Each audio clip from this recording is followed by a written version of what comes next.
Hello, friends. If you are watching on YouTube, you'll notice this is a completely different background. Alex and I renovated our attic, added this whole floor. We have this cool seating area over here. We got our library. We got Amelia's bedroom right back down this hallway here. We love it up here. And I wanted to celebrate the milestone we're hitting here with this podcast by recording in this different location. We have episode 200 coming out on Monday. It is crazy that we are hitting 200 episodes, and I am so grateful to you for being a part of this journey. And I am so grateful for everything I've learned along the way. And if you want to check out what our upstairs looks like, and you haven't been on YouTube yet, for checking out our channel, go to our YouTube channel, just type in Jay Abbasi podcast. It'll pop up right away and subscribe, join the little community we have there. It's not that little, actually. We're hoping to get to 10,000 subscribers by the end of this year. So if you haven't subscribed already, we'd appreciate that. So today, I have a lot of change that I'm going to be going through with you. What I mean by that is what has changed in me since launching this podcast. I'm going through 10 things that I was wrong about, that I was just totally wrong about. And I'm grateful that this podcast taught me how to think differently, how to approach leadership differently, shifts in my mindset that would not have been made if it weren't for this podcast. I've had the honor of interviewing some incredible leaders. I've also done a ton of research in preparing for some of the episodes. So the accumulation of those conversations, the research I've done has led me to the list that I'm sharing with you today. 10 things that I was wrong about. Today, I'm going to go 10 through 6. And then on Monday, the 200th episode, I'm going to give you my top 5. And I have ranked these in according to what I think are the most valuable, have been the most impactful for me. And I truly hope that it will be impactful for you as well. Thank you so much for listening. My name is Jay Abbasi, and welcome to Unstuck.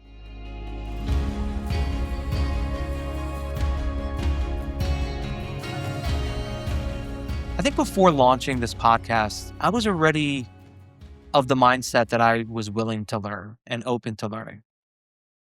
I don't think I fell into, or I was in that season of life where I was really kind of rigid in my thinking. I've been there though.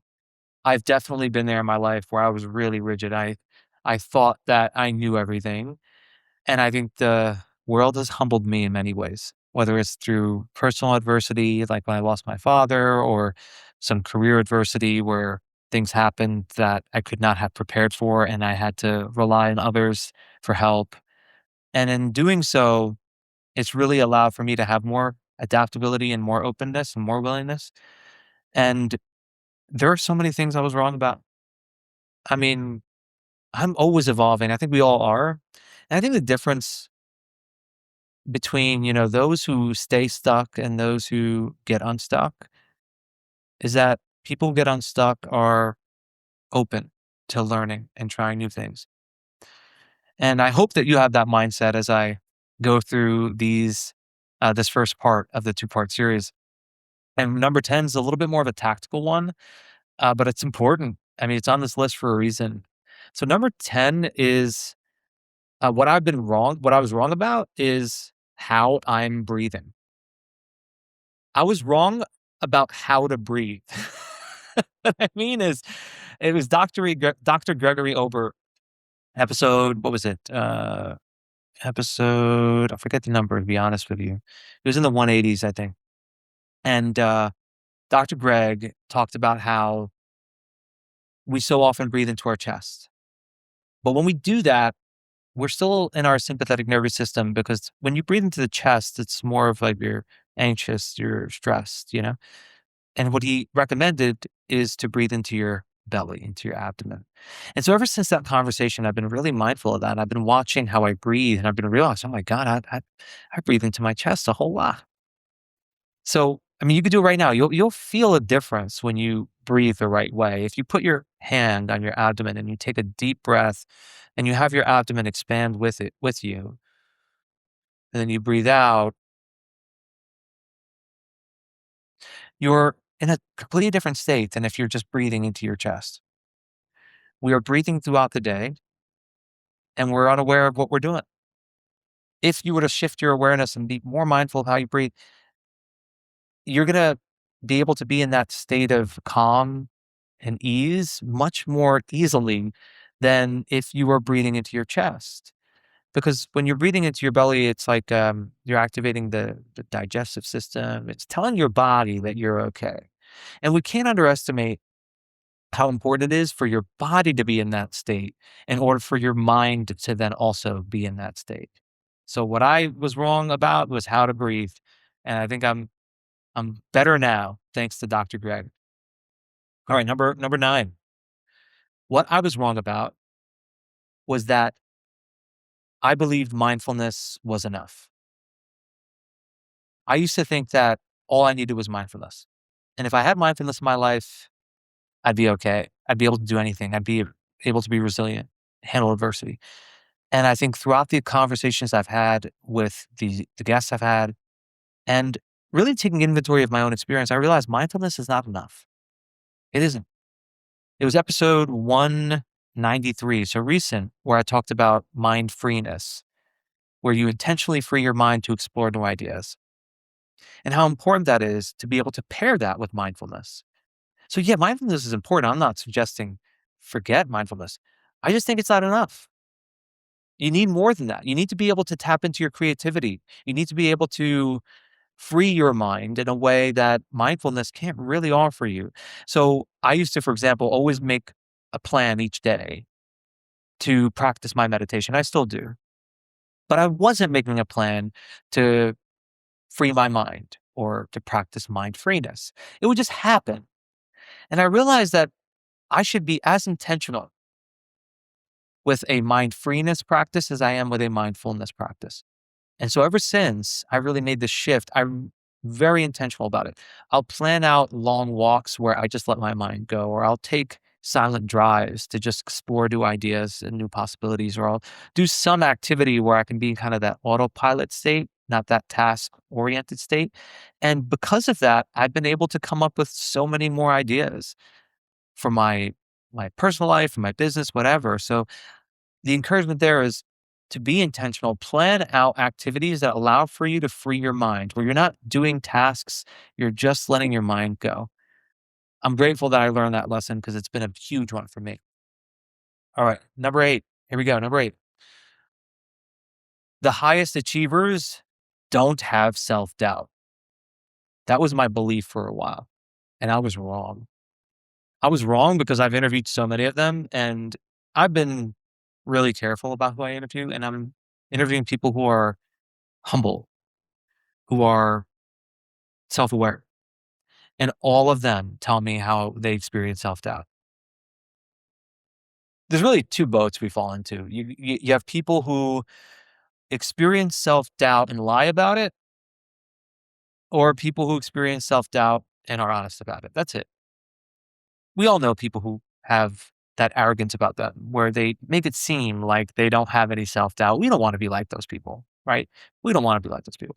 You wanna be a kind of person who could say, "Yeah, I experience self-doubt, and I know how to manage through it." Because self-doubt, if it comes up for all of us, the real difference then is the people who know how to, I don't wanna say override it, but to balance it with a belief in yourself that is so strong that you still go in the direction that you wanna go in, that you still take the action. Because you look at someone like Kobe Bryant, and I talked about him in a previous episode where he has a quote about how he always experienced self-doubt, even at the height of his career.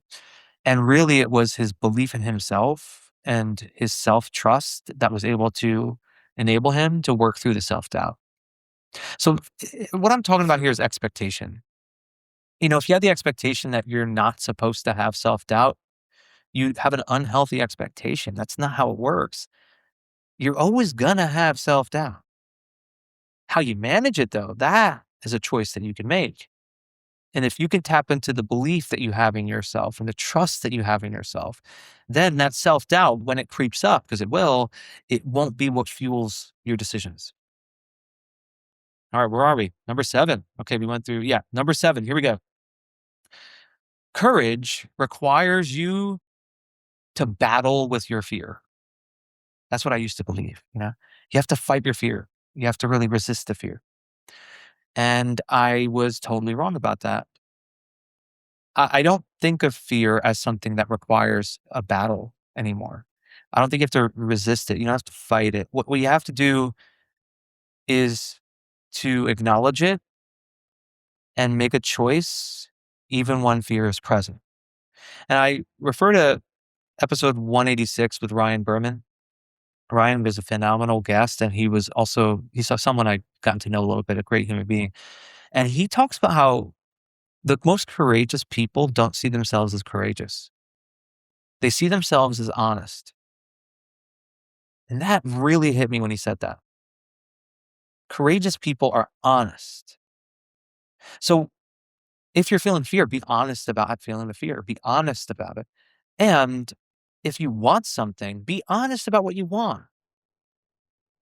Don't let the fear of how someone else may feel or the fear of failure, even the fear of success, be what stops you from being courageous.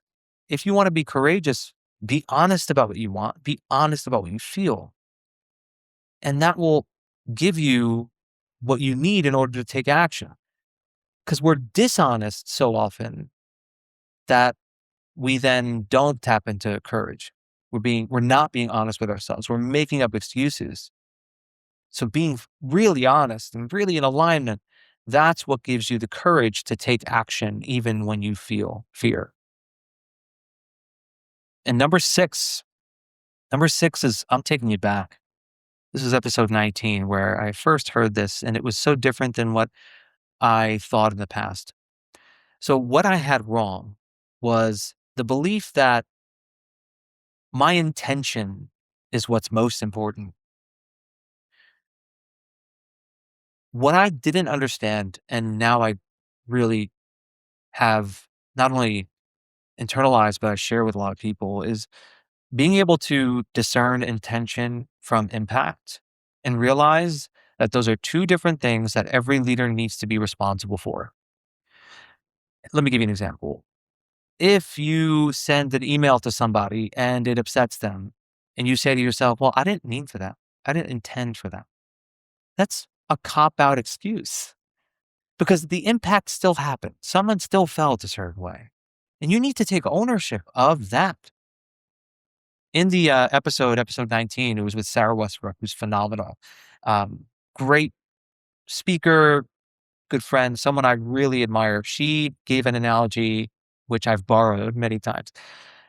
If you were to go to a grocery store and you're in the produce section, let's say you're picking out some fruit or something, and someone comes from behind you in their shopping cart and they hit you in the ankle, right at the Achilles, that would hurt. Imagine you turn to that person and they say to you, oh, I didn't mean that. And they walked away. How would you feel? Don't you think they should apologize for what they did? Because there was an impact. It hurt. If it were you who did that, you'd immediately apologize, right? Oh, I'm so sorry. You'd say, I didn't mean that, of course, but you would still apologize for the impact that you had. So often we just use this excuse of, well, I didn't mean that. That wasn't my intention. And a great leader is able to look at both intention and impact and take ownership. It doesn't mean that you have to be responsible for how someone feels. You have to be responsible for how you made someone feel. Two different things. How I made you feel, I have to take responsibility for anything I did that contributed towards that. But I am not responsible for your feelings. That's a different thing, right? So really what I'm encouraging you to do is just take full ownership of both things, the intention and the impact. And when you do, you will be such a much more effective leader where you can look at things from the perspective of what you intend and also the effect you're having on others. Because isn't that ultimately what great leadership is? It's the effect you have on others. And you want to have, of course, a positive effect. So take full inventory of the impact that you're having on other people. So we have our 10 through 6 here. Number 10, what I was wrong about was how I breathe. I thought I was breathing right. I was wrong. Breathe into the belly, not into the chest. Number 9, I used to think mindfulness was enough. It isn't. We need to do more. We need to tap into our creativity and let our minds be free through mind freeness. Number 8, that the belief that the highest achievers don't have self-doubt. It's just wrong. It's a wrong expectation. Self-doubt will always be there. How you manage through it is what matters. Number 7, courage requires you to battle with your fear. That was the belief. Totally wrong. Courage requires you to be honest, to acknowledge the fear and take action even when the fear is present. And number 6, intention is what's most important. That's wrong. Intention and impact are equally important. Take ownership of both. Join us on Monday's episode. I'm excited to be able to go through this top 5 with you and to celebrate 200 episodes of Unstuck. I'm so grateful that you're on this journey with me. I'm so grateful that you are here listening. And I'm grateful for all I've learned on this journey. I'm sharing with you some of the things that are transformative in my life thanks to this podcast. The 5 things that I've changed my mind about thanks to this podcast. Don't miss that on Monday. And of course, check it out on YouTube if you want to see the video of it and gotta get a sense of our renovated top floor. You'll get a sneak peek into it on YouTube. So until next time, thank you so much for listening. I am rooting for you.